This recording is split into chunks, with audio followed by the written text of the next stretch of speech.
Bill? All right. Hi, everybody. Welcome out there in virtual land. Sorry, we had some technical issues. Hope you found your way to us, and more people will be shortly, we hope. All right. Welcome to the Sierra Club Huron Valley Group's hybrid monthly program for April 2023, the Earth Day Week edition. We are the Sierra Club, the nation's oldest and largest environmental group. Our motto is explore, enjoy, and protect the planet. If you aren't already a member, please join at sierraclub.org. The Huron Valley Group is the Sierra Club group that represents Washtenaw, Monroe, and Lenawee counties. My name is Dan Ezekiel, and I am the program chair of the Huron Valley Group. And we like to start this way. We acknowledge that all the lands where HVG operates are the homelands of the Mississauga, Ojibwe, Potawatomi, and other Native peoples. I want to thank Una Woodbury, my tech assistant. Sometimes it's a trying situation, and she's the one that makes this thing work online. Nancy, do you want to talk about the book club? Or you just want to say what the book is? And yeah, we could. We had a mix up. It's fun. Okay.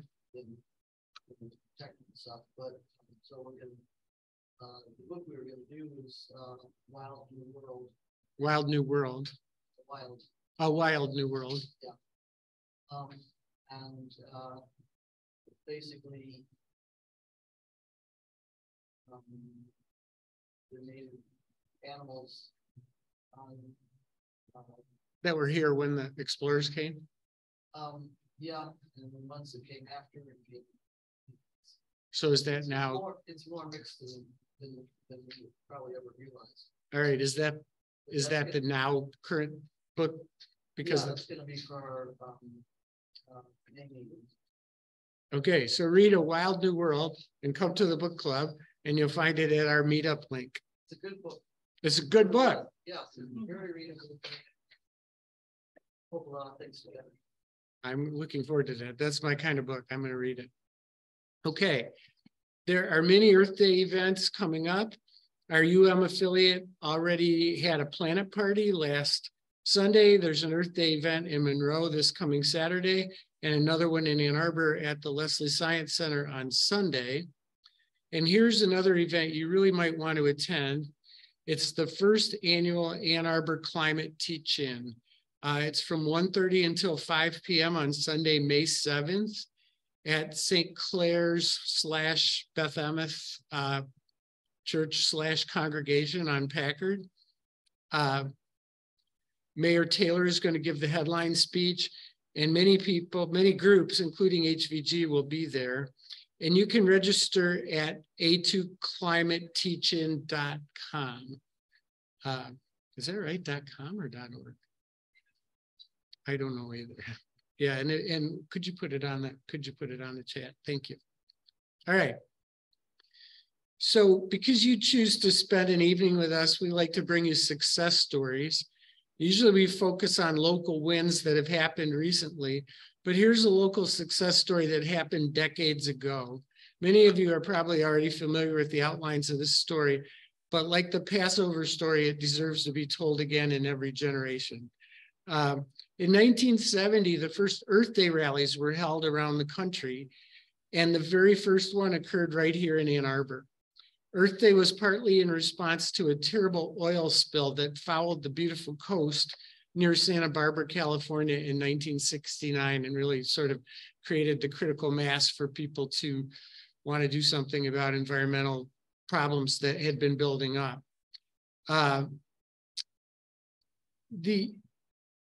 The Earth Day had been planned for April 22nd, which is the birthday of John Muir, the founder of the Sierra Club.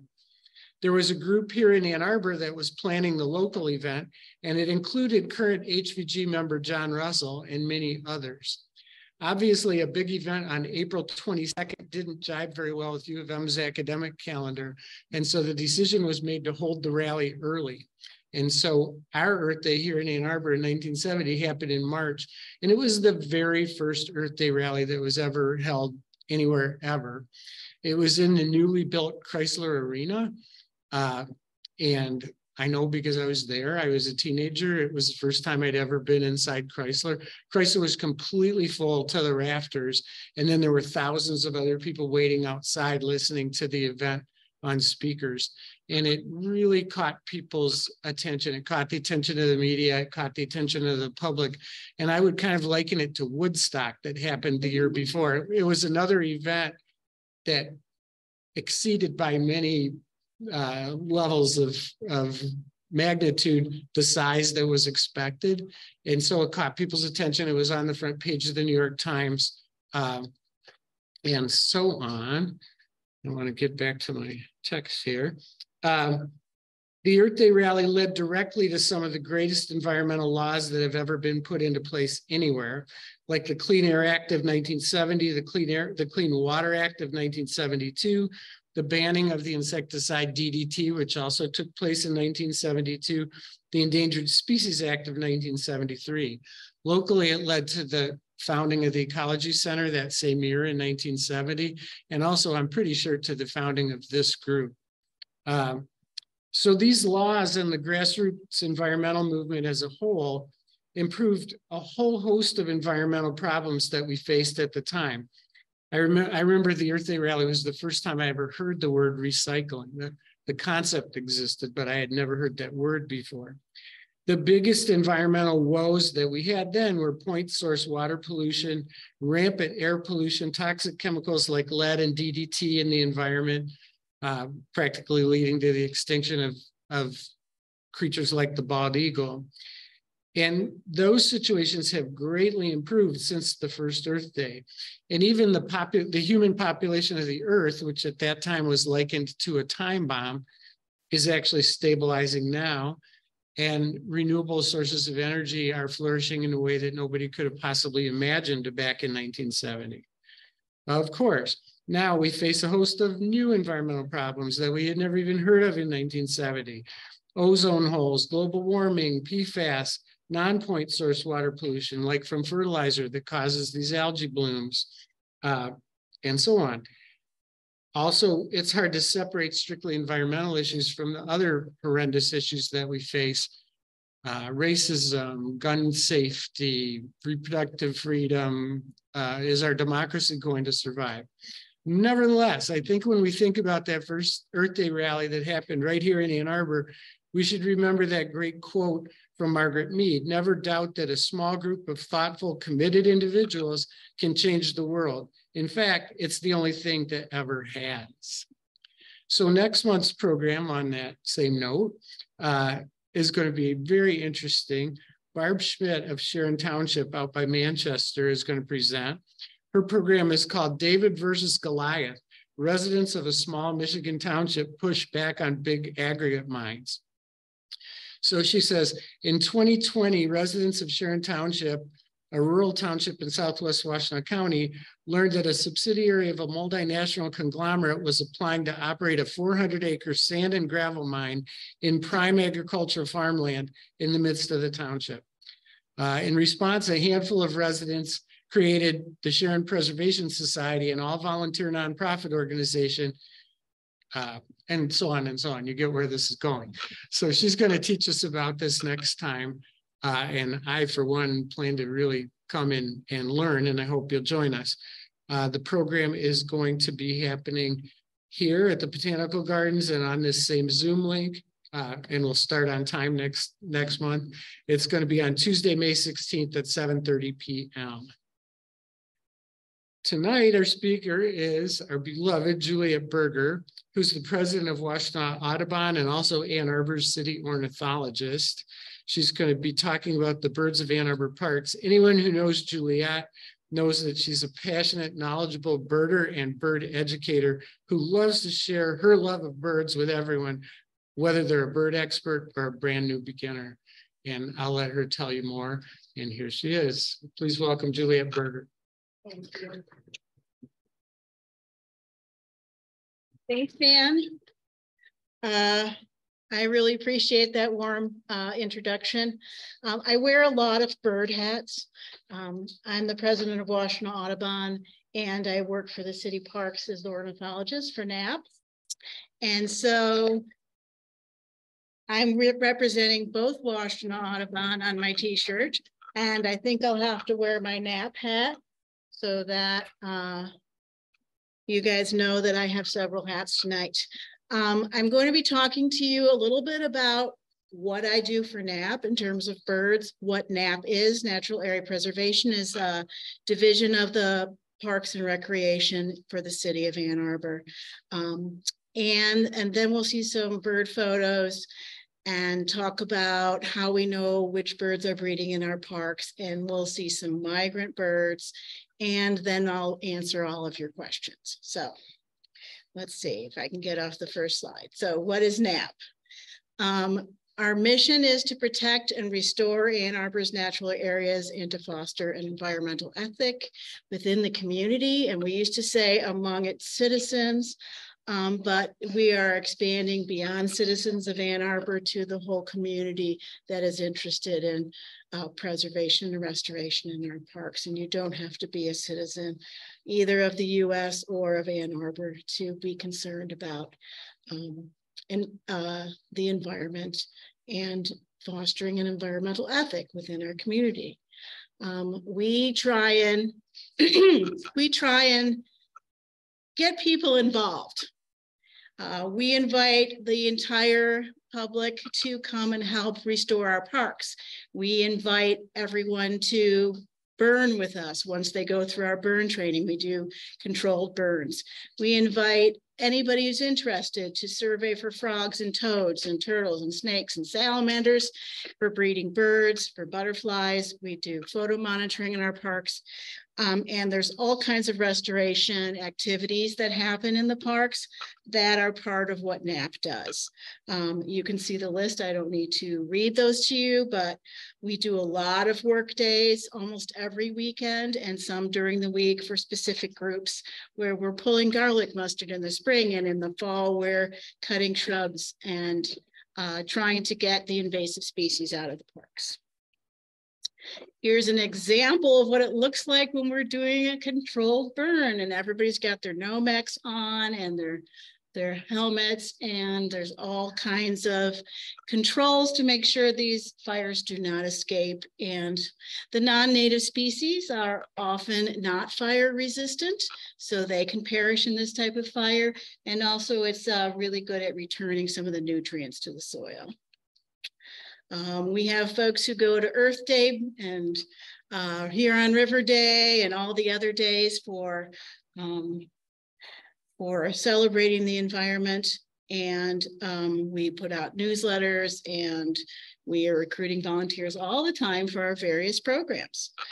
We have bird and herp and butterfly and photo monitoring volunteers, office workers, people who are doing community service, and also park stewards who are really important to us, who kind of adopt a park and decide this is the place where I'm going to put my energy, and organize their local community to get out and help restore that particular park. And of course, we have numerous work days, as I mentioned. So here's some of the things we do. We pull garlic mustard. We get kids and families out to collect seeds and plant them in our parks. Native seeds, making sure that we're planting the native genotypes for the species. We're cutting these invasive shrubs like buckthorn and honeysuckle. And here's my program. Then we have lots of, I have about 45 to 50 volunteers this year who go out and monitor birds and other wildlife during the nesting season. This looks like it's at Furstenberg. So I'm the person in charge of the breeding bird survey, and I recruit and train and support all the expert birders who come out into all the nature areas within the Ann Arbor system, and following our specific protocols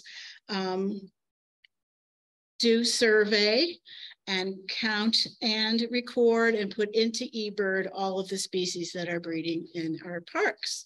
And I also am surveying in the airport and the landfill.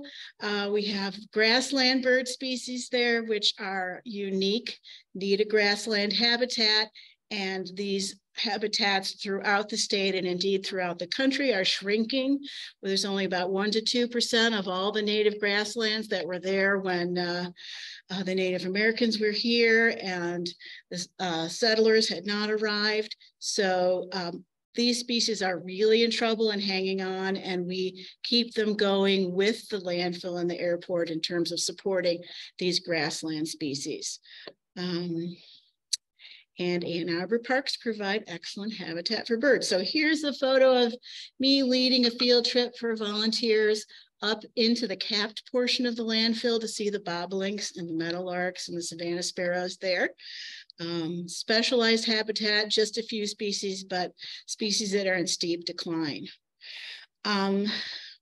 We have a lot of visitors to our park, especially in spring and fall migration. So here's some of the favorite ones of mine that I'm sharing with you. Last year, this black-bellied whistling duck showed up at Gallup Park. It's what we call a one-day wonder, but people came from all over the state to see it. We got the word out really quickly, and Matt Spohr, who's the independent volunteer coordinator with NAP, was the one who found it, and he helped to get the word out. Did you have a question? Where do they normally? They're southern species. You'll see them in Florida, Texas, that kind of thing. But every once in a while they wander out of their range. And this common loon, lots of folks have been seeing them lately at Barton Pond. They come through in good numbers towards the end of March and through April. And this year, the migration happened a bit early because it was such a mild winter, and the lakes didn't freeze over very, very well. So they started coming a bit early. And so it's just the tail of their migration. But I saw up to 5 of them at Barton Pond. These folks don't nest this far south in Michigan, but if you head up to Sleeping Bear Dunes, there are quite a number of lakes there where you can see them. On the west side of the state, there is a pair of loons at, I think it's Otis Lake. It's a nature refuge of some sort, but that's the most southerly nesting pair of common loons in North America, and it's about the latitude of Ann Arbor. This is another bird that I love that came through and stopped to visit me at South Pond Nature Area where my office is. That was the first one I'd ever seen. They're not super common migrants, American avocet, but I was checking into bird houses at Gallup Park when I looked out on South Pond and said, I don't know what that is, but I think I need to get closer. So I ran a half mile to my car. I could still do that then. And and birders came from all over Washtenaw County to see this guy. And so this is what happens in the springtime in Ann Arbor. I don't know if you've ever seen a mixed species flock of warblers, but they come through our region because we're on the Mississippi Flyway. They go up through the lower peninsula and upper peninsula and fan out into the boreal forest in Canada and parts of the UP. And these species don't travel in a whole flock of, this one is the Nashville warbler or the golden-winged warbler or the black-throated or the blue warbler. They travel together. So it's amazing when you find a flock of them. They're all singing in the spring. They all are singing something different, and they're all so beautiful. I don't know if you want me to name them, but this is black-poll warbler, blue-winged warbler, golden-winged warbler, black-throated blue warbler, Blackburnian warbler.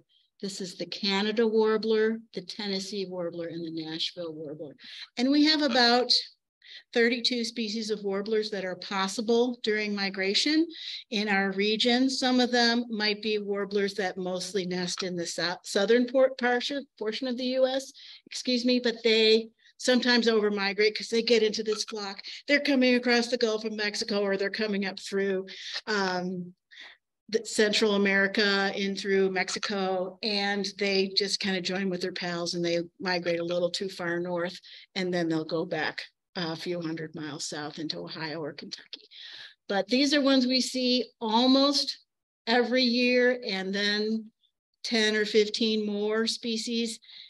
Washington Audubon runs migration walks at Nichols Arboretum every Thursday morning. Lots of people take Thursday mornings off from work so they can attend. If you're interested, WashingtonAudubon.org has all the listing of our events. And we tend to run into these flocks of mixed flocks of warblers, and it's absolutely mind-blowing. So don't miss it. We have some interesting species that we know that nest here that are maybe migratory, but come back all the way up here to Ann Arbor to nest.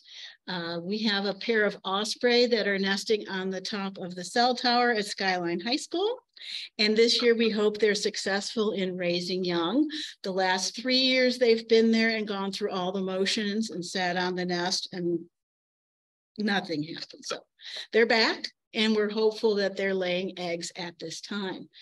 We have a pair of trumpeter swans that nest every year at a water treatment settling pond in Michigan, in Ann Arbor on the west side.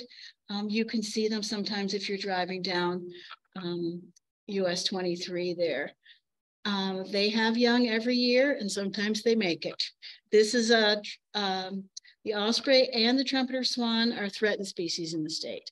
I think they might have both been downgraded because they're starting to do so well to being a special concern species rather than a threatened species. But we're very proud of our special species in Ann Arbor, and I monitor them very closely. Here's another, it's an American kestrel. It's our smallest falcon. We have them hanging out and nesting in the Ann Arbor Airport area. They nest in a cavity. So if you happen to live in a grassland or a rural area, like maybe out in Superior Township, if you put up a nest box for an American kestrel family, chances are you would get one. They're always looking for suitable nesting habitat, and we have a nest box for them up at Olson Park, which is in the north side of town. Everybody knows about our peregrine falcons. They have a nest box on North Quad on campus, on U of M campus, and they come back year after year, and sometimes they stay over the winter because there are so many pigeons for them that they don't really need to migrate. They should be having young soon, so keep your eyes out. And almost every time I go and look up on Burton Tower, I can see 1 or 2 peregrine falcons. They nest on North Quad Tower, which is right across the street from there, but they like to eat their food from Burton Tower and throw the heads down. So you can always figure out what they've been eating. They are a bird specialist, so you'll find a northern flickerhead, a little Virginia rail, a little woodcock over there. It's kind of fun to do. So which Ann Arbor parks are the best places to go and look for birds? Here are some of them: Furstenberg and Gallup Park. We have bluebirds nesting at Furstenberg right now. They just laid their first 2 eggs. Gallup Park is a beautiful place to not only rent boats and paddle around, but also to see birds during the migration season. And in the wintertime, a fabulous place to see ducks overwintering. Barton Nature Area and Oakwoods and Marshall are good places for some of our very rare nesting birds. We often have hooded warblers, which is also a special concern species for the state, which nest in Marshall Nature Area. Mary Beth Doyle, because they're most of these places are places that have a water source, like the Huron River or a pond of some sort, where the diversity of habitat will provide what a diverse number and kind of bird will need. So this photo was taken at the Argo Cascades, which is also a super fun place to see birds, even in the summertime. And here's some of the common species that you will find in Ann Arbor parks. Chickadees, blue jays, there's a red-bellied woodpecker here, and the house finch couple. 100% of our parks host robins. 91% of our parks have breeding goldfinches, and goldfinches are singing now and beginning to come into their breeding finery. The males look like that now for the most part, but they won't be nesting until later on in the season, since they feed their babies only plants and seeds. They wait until the meadow flowers have gone to seed and the grasses have gone to seed before they start to build their nest, because they need those fresh seeds for their young. And this is an adaptation against the cowbird that they evolved with. The cowbird does not make its own nest. It lays its eggs in other birds' nests and then would traditionally follow the bison. But cowbird babies can't survive on a vegetarian diet. So if the mama and papa goldfinch feed that cowbird baby that hatches in their nest a bunch of seeds, it will not grow and it perishes. So then they get to raise their own young exclusively. And that's a good thing for them that they evolved with the cowbird, because many of our local species, like the northern cardinal and the American robin, did not evolve with the cowbird. And so they often are parasitized more often by cowbirds laying eggs in their nests. Our cardinals in our yard, they usually have 3 nests. And the first one is all cowbirds. The second one is half cowbirds and half cardinals. And by August, they're raising their own young. So it's pretty exciting. We have lots of blue jays in our parks. Song sparrow up here on the right, upper right. Red-bellied woodpecker is a species that is now found throughout our parks. And amazingly, when I came to school here for my undergrad, a long time ago, I won't tell you how long ago it was, I saw my first red-bellied woodpecker here, and I grew up in Southeast Michigan in the Metro Detroit area. So this is a species that has moved up from the South, very common in North and South Carolina, in Georgia and Florida, and over the last 50 years has moved up into northern regions. Even 10 years ago, they were super rare in the Toronto, Ontario area, and now they have them in all of their parks. So that one's moving up. Climate change is a real thing. And they're resident year round, whereas when we had harsher winters, it might have been more difficult for them to survive the Michigan winter. Here's a gray catbird. We have them in about, what does it say, 81% of our parks. You will notice if you're out listening for birds, they sound like a cat. And they're hanging out in really shrubby areas. So here's a list of some resident birds that are here year round that also breed here, and the list of migrants that go south for the winter and come back up to nest in our area. Some arriving in April, many arriving in May. And here's a few examples of birds that some people are not as familiar with, but that nest in our parks. I saw my first blue-gray gnatcatcher over the weekend at Furstenberg. They nest there in good numbers. Their nest is like it's almost like a hummingbird nest. It's made from lichen and plant materials, and they also weave in spider silk so that the nest can expand as the babies are growing. And usually they'll put it on a horizontal branch, and it just looks like a knot on the branch until you see the mom's tail sticking out the side. Blue-winged warblers like shrubby habitat, and you can see them. They're occasionally nesting in our parks, but often for sure have habitat at Hudson Mills Metro Park. I always see them there. Carolina wrens nest now in lots of our yards, but I'll tell you, I was archiving several years ago, I was archiving Washington Audubon's old newsletters from the 1950s, and they're in the 1950 Christmas bird count, there was one Carolina wren, and it was a rock star, right? Now we probably get 60 Carolina wrens on our Christmas bird count in a good year. They're everywhere, and they're the wren species that is in Ann Arbor year round. Here's a little guy that fledged from his nest at South Pond by my office. It's the hairy woodpecker chick.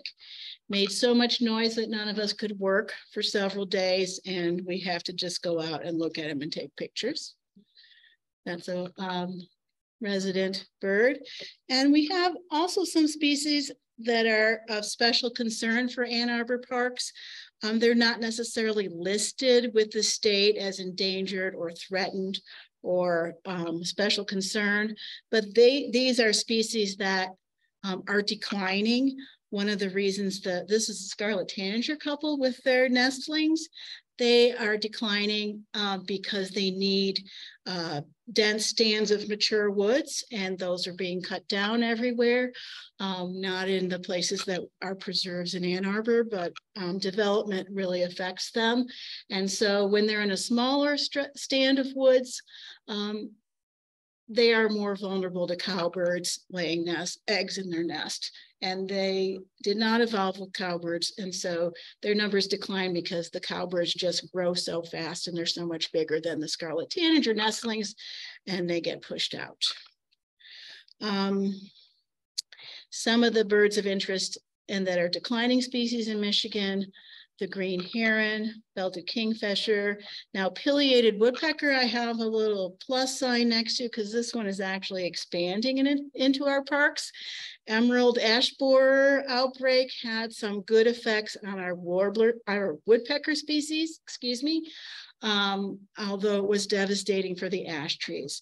So pileated woodpeckers are now nesting in more than probably 4 or 5 of the Ann Arbor parks, especially Bird Hills, you will see them. And they come across the river into Barton Nature Area. This picture here is the northern flicker. It's kind of been displaced by that red-bellied woodpecker I told you about that moved up from the south. We still have them in good numbers, but they don't compete as well with the red-bellied woodpecker, so they are declining. We have warbling vireos, brown thrashers. These are some species that I don't have photos for all of them, but they're ones that we pay specific attention to when we're doing our breeding bird surveys in the parks. That's the pileated woodpecker, that's a female. She's the one that is the size and shape and laughs just like Woody Woodpecker. If you're of a certain age, you know Woody Woodpecker. Here's the green heron on the right. This one nests in shrubby short trees near our ponds and in our parks.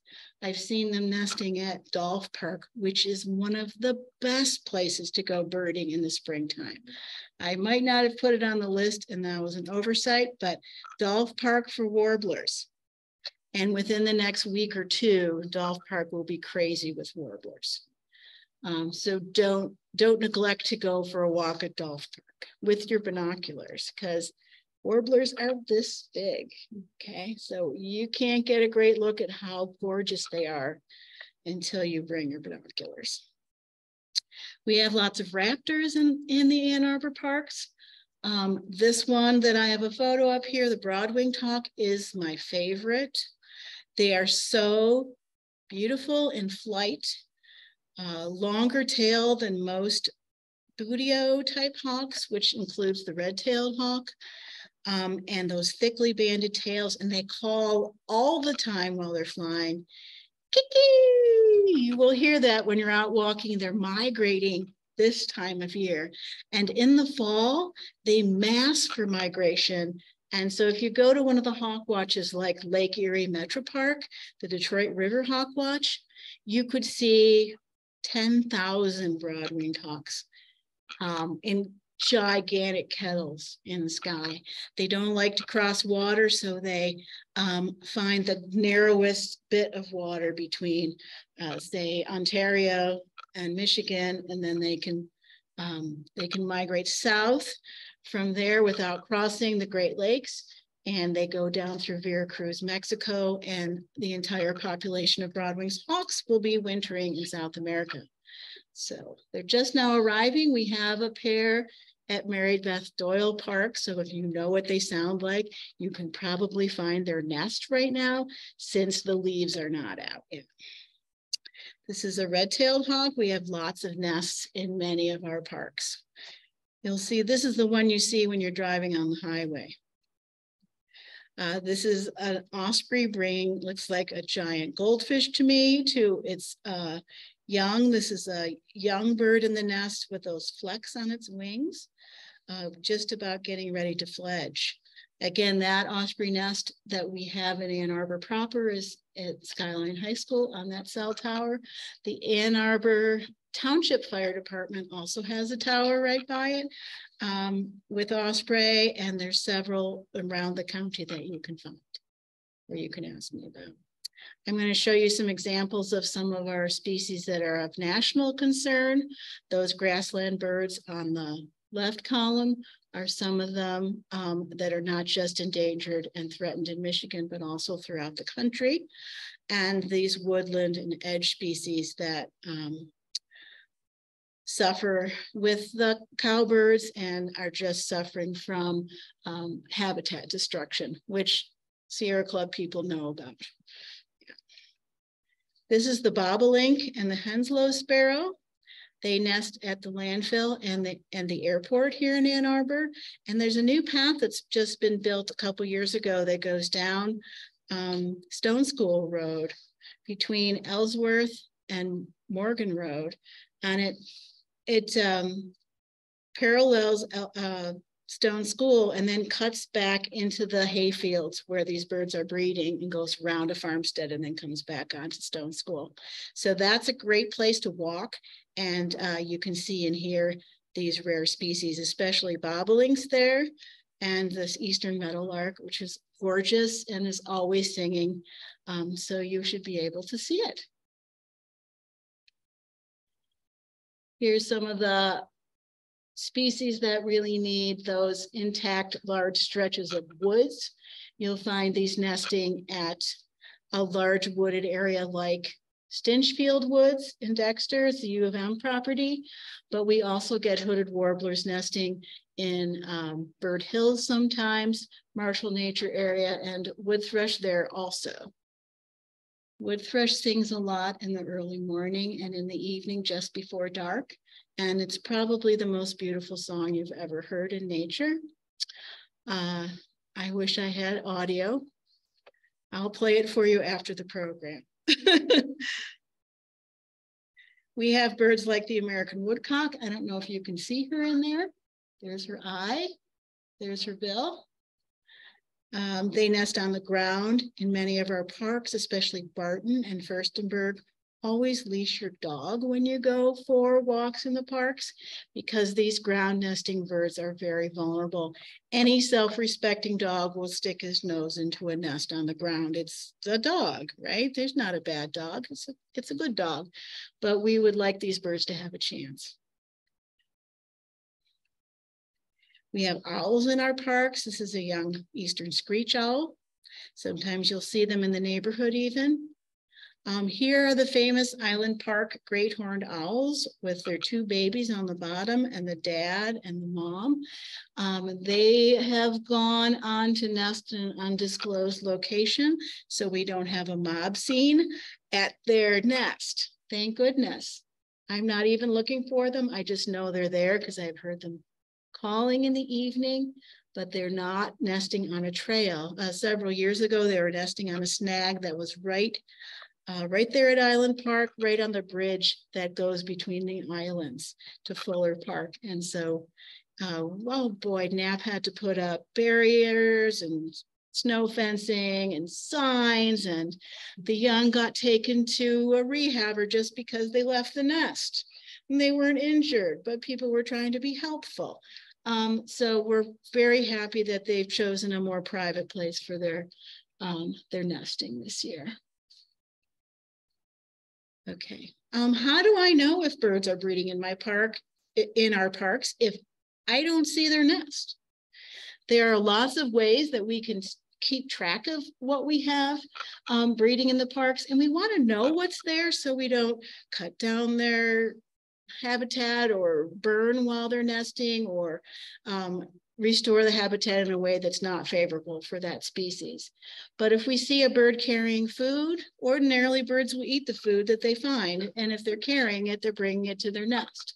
Also, if they're carrying nesting material, carrying a fecal sac, which is many songbirds young actually poop in a little membrane, and their parents grab it and fly it away from the nest so that the nest doesn't smell like there's babies there, and that's a defense against predators. We have males singing, and they're doing that to defend their territory, and we see birds together.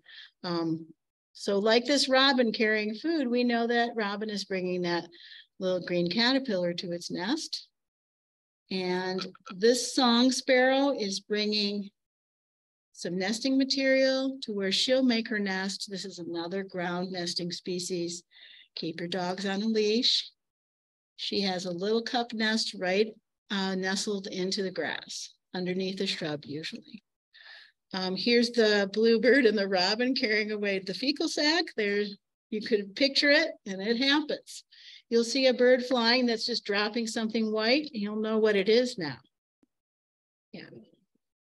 If you see a bunch of baby birds, of course you know they're nesting.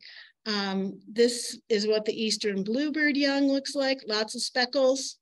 And you can tell that the American robin and the eastern bluebird are both in the thrush family because they both have speckly young, and when they mature, they don't have any speckles. If you see or hear an oriole singing in a park that you're walking through, you can pretty much bet that they have a nest, and you can look around and often find the female weaving the nest. It's a pendulous nest that hangs below the branch. It looks like a tube sock, and the female will take a week or two to weave this nest, then lays her eggs in the bottom of it, and sometimes sings when she's inside the nest incubating the eggs. If you see a pair together, male and female cardinal, for example, they're showing sexual dimorphism, which just means that the males and the females have different plumage, and you can tell them apart from their feathers and their different color. Usually pairs during the nesting season means you got a nest somewhere. And here's just some more examples of beautiful birds that we have in our parks. So the cedar waxwing tends to nest late in the season like the goldfinch because they're specialists of eating fruit. And so they're waiting for trees and shrubs to fruit before they have their babies. They're really gorgeous. That's all I can say. Eastern bluebird is one of my favorite birds. We have erected nest boxes throughout the city park system about 20 years ago to try and bring this bird back. They hadn't been seen in the Ann Arbor parks before that, and they were declining all across their range. House sparrows are the most destructive bird for the bluebird and for other cavity nesting species. They get attached to their house that they nest in more than they're attached to their mate. and they will kill anything that tries to use that house. So if a bluebird moves in, they're very destructive to those birds. So we have people monitoring our nest boxes, and we put a lot of nest boxes out all over the city parks, and bluebirds are back. You could see them here. Dan mentioned he saw one when he was coming in this evening. There's nest boxes here at Mathi. We have some at the Arb now. We have lots and lots at Barton Nature Area. We have them at Gallup. We have them at Furstenberg. And we have a new program with nest box monitors. So we're keeping good track and making sure no house sparrows breed in our nest boxes. Of course, everyone loves hummingbirds, and we do have hummingbirds nesting throughout this area. This is a female, this is a male. Ruby-throated hummingbird is our only nesting hummingbird species. I just got back from Ecuador where we saw 52 species of hummingbirds. So there's a whole world of hummingbirds out there for you to see. Female hummingbird on some, what is that? I can't remember the plant. It's a beautiful one. So there's lots of ways you can get involved with natural area preservation where I work. You can volunteer at one of our work days. You could help count species in the park. You can come to our bird walks that I lead through Washington Audubon Society. I'm also leading one at Gallup Park in May, so check that out. And you can volunteer for our breeding bird survey. One of the most important things that I can tell you to do, that I can suggest, is to plant native vegetation in your own yard if you have a yard. If you don't have a yard, plant native things in a pot on your porch or your neighbor's porch if you don't have a porch. And here's somewhere you can go to find out more about native plants. I recommend Doug Tallamy's books. I've just finished reading Nature's Best Hope by Tallamy, and he's putting out there the idea of the homegrown national park. So if we're just confining our nature to places that are already preserved, we're missing out on a chance to increase habitat for all kinds of native species. So my husband and I are trying to work on that this year in our yard, plant native plants for native insects, for native birds. And thanks for coming, everyone. It was fun for me. Good birding to all of you. And I'm going to take questions. Oops. Any questions? When you get questions from the live audience, I will repeat them. Yes. So what is their season there now? Right? Yeah, woodcocks are displaying now. Woodcock is in the sandpiper family, but it doesn't live by the water. It lives on our uplands. Nests in shrubby areas, feeds in wooded areas, and the males display in a meadow type area like the oxbow at Barton. And around dusk, right about this time of night, they start making fun sounds and doing a display flight, and they'll do that all the way through mid May. Yeah. Males will display long after there's any females interested in them anymore. Yeah. Do you have a question from Zoom? Yes. Someone asked, Carol asked, should anything be done to control cowbirds? They seem to be. Should anything be done to control cowbirds is the question. And cowbirds are a native species to our area. So most of the time, we don't do anything to control cowbirds. We just hope that the native birds can cope. Often people want to take the cowbird eggs out of a nest they may find. Often the female cowbird is nearby watching, and she will poke holes in the other nests and take revenge. So we don't mess with cowbird eggs. Now, in places like the Kirtland's warbler territory up in north central Michigan, Kirtland's warblers are very vulnerable to cowbirds and nest on the ground, and they were on the endangered species list until the last couple of years. So there was some federal permits issued for controlling cowbirds in those areas, but generally we gotta let the cowbirds do what they do. Yes, Dan? Wouldn't you say that the big issue with cowbirds is to try to keep intact large woodlands so that they're not all dissected and the cowbirds get in? Right, cowbirds come in on the edge of the woodland. So again, like we're so concerned about our scarlet tanagers and other birds that nest that need a intact woodland. If those woodlands get broken up by roads and various pipelines and other tracts, they are more vulnerable to cowbirds. Yeah. I have another question in the chat. This one's from George. What are the big picture trends in bird diversity in Washtenaw County? Big picture trends in bird diversity in Washtenaw County. I imagine, like, are there more kinds of birds, or are there fewer kinds of birds than there were, you know, decades ago? So the question is, what are the trends in bird diversity in our area? In general, over the long term, the birds that need a more northerly climate are going to be moving north in response to climate change. And the southerly birds that it's getting too hot for them, say in Georgia and South Carolina, are going to be moving north. So that's the general trend, is losing our more northerly species and gaining more southerly species like a red-bellied woodpecker, Carolina wren.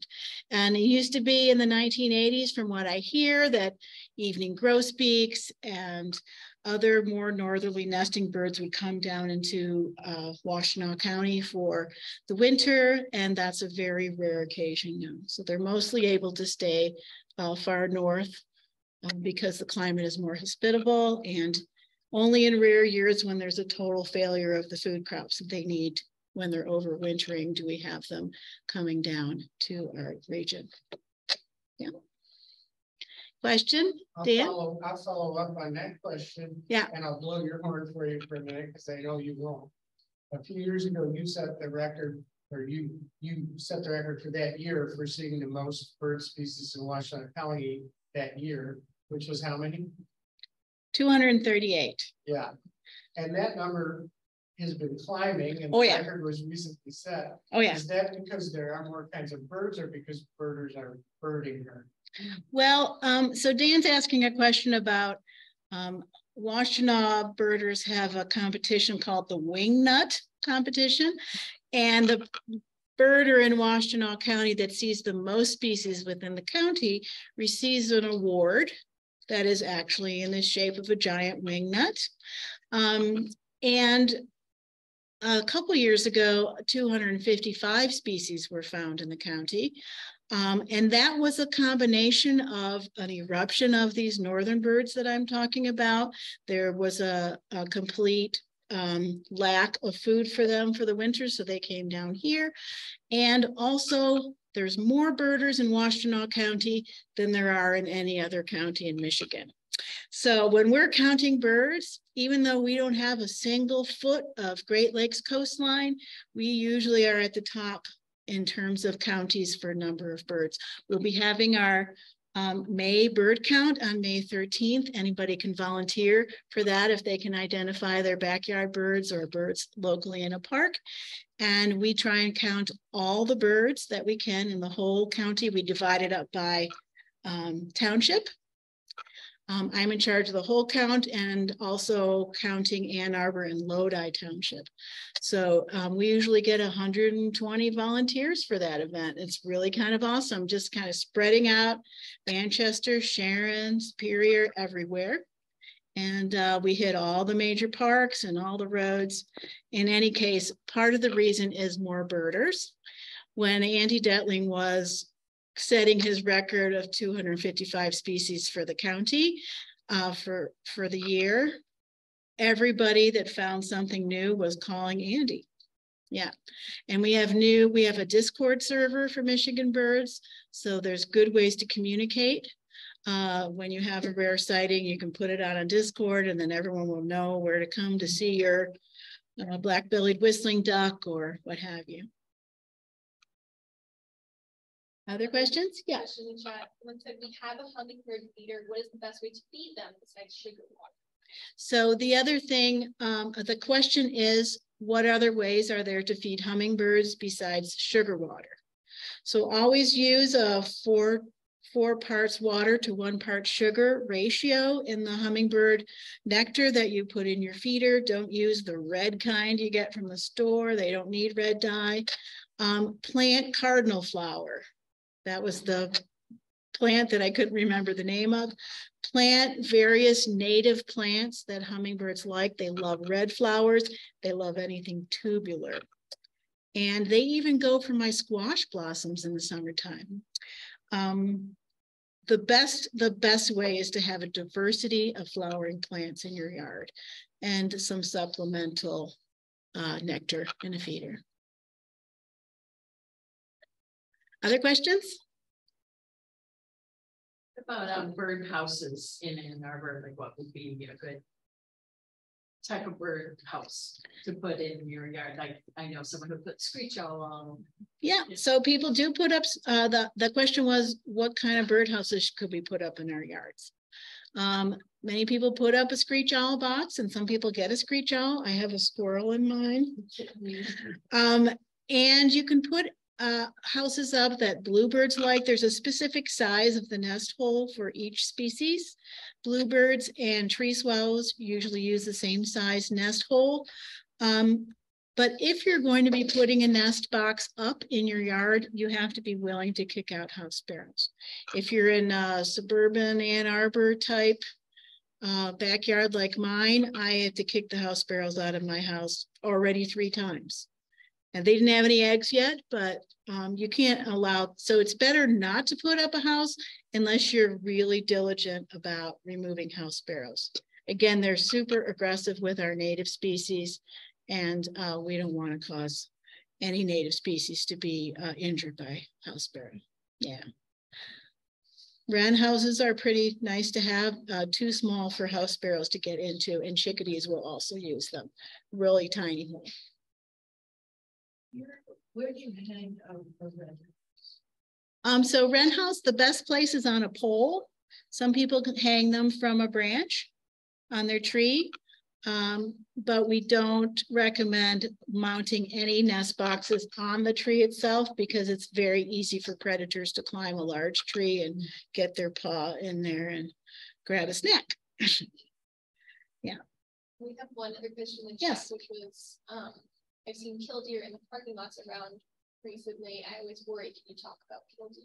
Yeah, the question is about killdeer. People see them in parking lots. They nest right on the ground, usually in the gravel in a parking lot.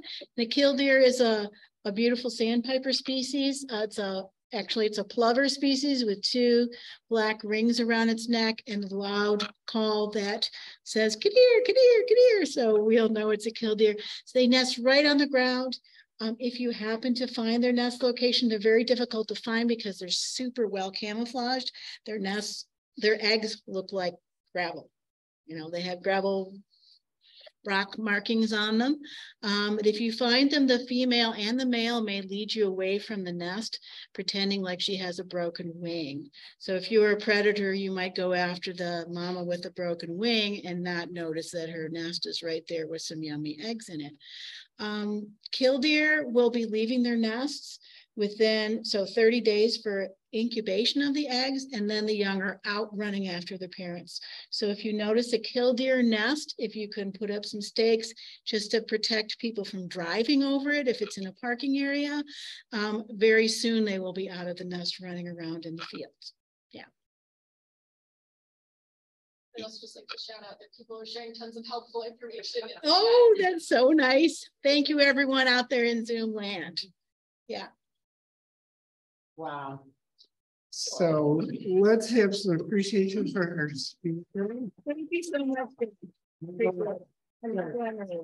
So we don't usually have a talent show, but you're so special that I wanted to share a couple of things, a poem and a song. Okay. Oh, thank you. So last year I was birding with Juliet, and she told me that she hadn't slept well because she had warbler neck.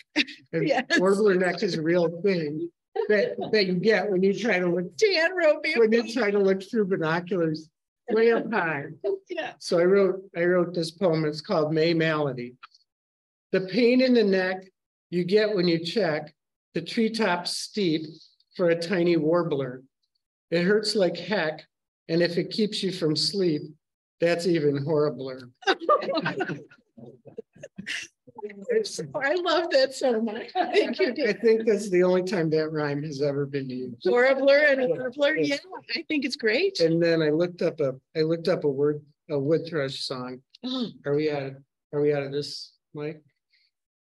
Yeah. Okay, it really is the it's the most beautiful bird song. song there. Yeah, thank I you. hope you can hear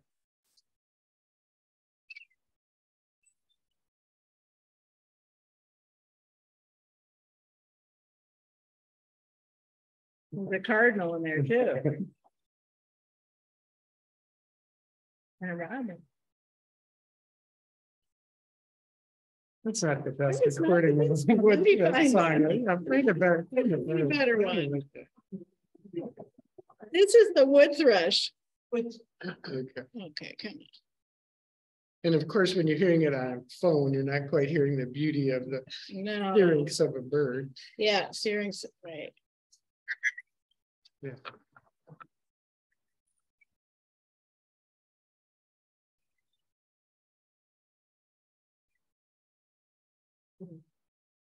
They have so many, they can do two different notes. They can sing two different notes at And the same imagine time that because you're of their steering. a quiet woods. Yes. They're like tooth and throat singers. Yes, they They are. can make two. Mhm. two songs. Yeah.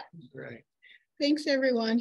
Yeah, let's wrap and we'll see again next month and learn about gravel mines. Perfect.